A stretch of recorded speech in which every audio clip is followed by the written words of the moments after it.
let's look at some of the reasons this multicultural future is coming.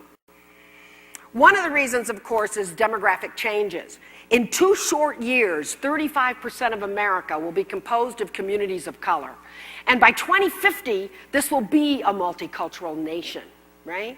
So we see these incredible demographic changes that are beckoning us to look at diversity not only as an asset, but as something that will shape our future. We also know that America was based on the idea of pluralism.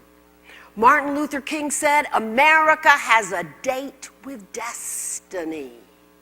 America's destiny is to fulfill the promise and the vision of the Constitution, that we would be an equitable and just land, that we would believe in the common good, and that we would become a pluralistic nation. And so this vision of democracy pulls us constantly forward like a magnet into a better and more caring future state. There's also immigration and migration, and we are a nation of immigrants. Other than our American Indian brothers and sisters, we all immigrated here. And so we see this immigrant stream in America, in many of our communities, to have people from different countries who have come here. And we see in the Latino community 40% of our growth coming through immigration. And that's because we are so close to Mexico, South America, and we're part of this hemisphere. Then there was the civil rights movement. And the civil rights movement awakened America again to be able to fulfill that promise of democracy. And it also allowed women. I mean, look, take a look around in this room. The leadership programs in America today are mainly filled with women, right? Colleges today, majority women. Law schools, medical schools.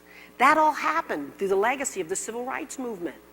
And this civil rights movement not only awakened Americans' consciousness, but awakened communities of color and women to come forward.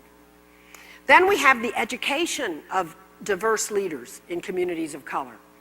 Just as I was the first to go to college in my family, my mother had a 5th grade education, so was it true for John Ecclehawk, the great Native American leader who heads up the Native American Rights Fund.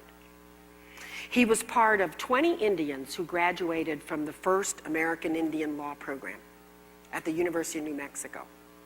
And so they were able to come together and to read and interpret the treaties and won back sovereign rights for their people. And so you see in America today this whole cadre of educated people from different communities who are ready to step into the higher levels of leadership, who have been prepared and are ready to do that. We also have the fact that we live in a global village, and so it's not just multiculturalism in America, but it's the entire, world that is now connected through technology and communications and travel. And so we live in this global village, which is by nature multicultural.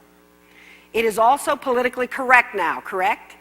It's against the law to be, a bigot, to not be open and inclusive, and none of us want to be that. So we all are looking at how can we be more politically correct? How can we really be part of this new wave in America? Finally, it is culturally desirable. 8.3 million Americans identified as multicultural in the last census. And if you work with Generation X and Y, they love it. They belong to a global culture, right? One of the most amazing indications of this is world music, that young people love, their styles, their ability to communicate with people around the world that they've done since they were very small.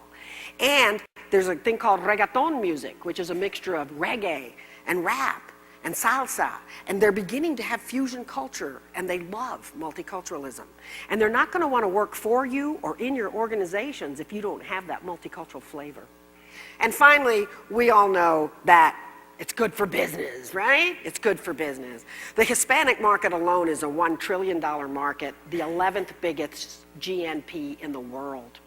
You add the black market to that. You add the women's market to that, where women make most of the economic decisions, right? And we're looking at a multicultural America because it's good for business. So stop a minute, look at the person next to you and say, I'm excited about this multicultural age because don't make me do all the work. Come on, I'm excited. I want some salsa. I want more soul.